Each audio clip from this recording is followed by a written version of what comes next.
Karibu sana mpenzi mtazamaji, natumai ubuheri wa afya. Umeketi mahali pale unazidi kufuatilia taarifa usipendazo za runinga ya Kebuki.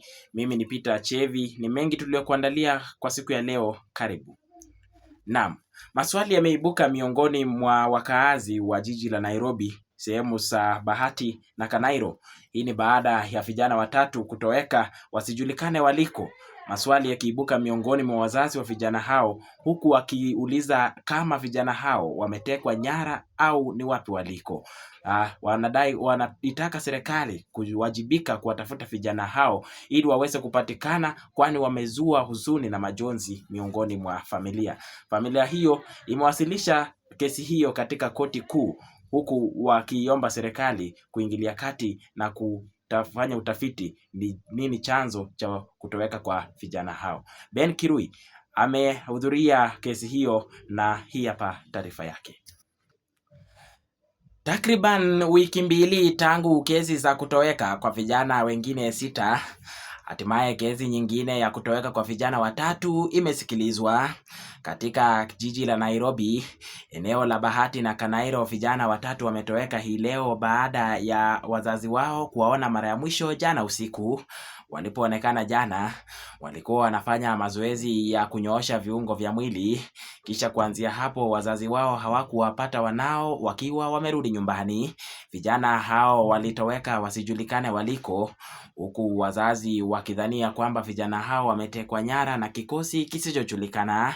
Serikali inatakikana kuingilia kati na kufanya utafiti ni nini chanzo cha kutoweka kwa vijana hao, kwani familia inasema vijana hao ni tegemeo lao la kila siku. Vijana hao hawajulikani waliko, wamezua huzuni katika familia yao, majonzi yakionekana kwa wazazi wao wasibaini ni nini la kufanya. Kesi ya utekaji nyara imezidi kushuhudiwa, nchi ya Kenya basi ikiwa ni moja kati ya nchi ambayo inashuhudia kesi nyingi za utekaji nyara.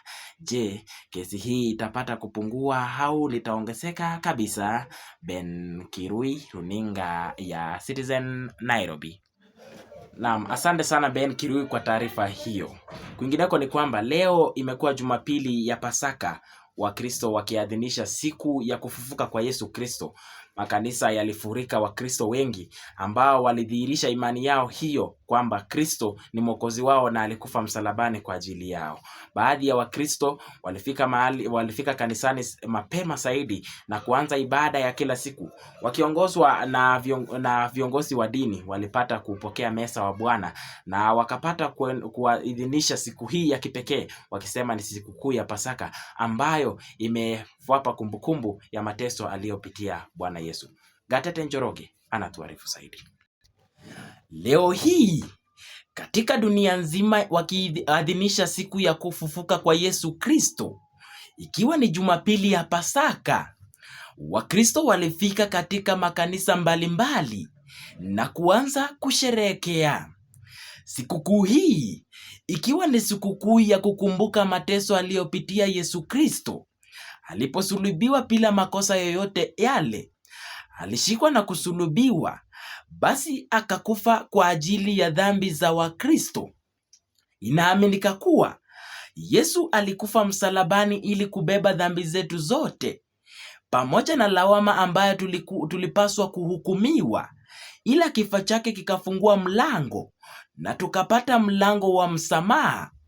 Wakristo walifika makanisani mapema, wakaanza ibada wakiongozwa na viongozi wao wa dini.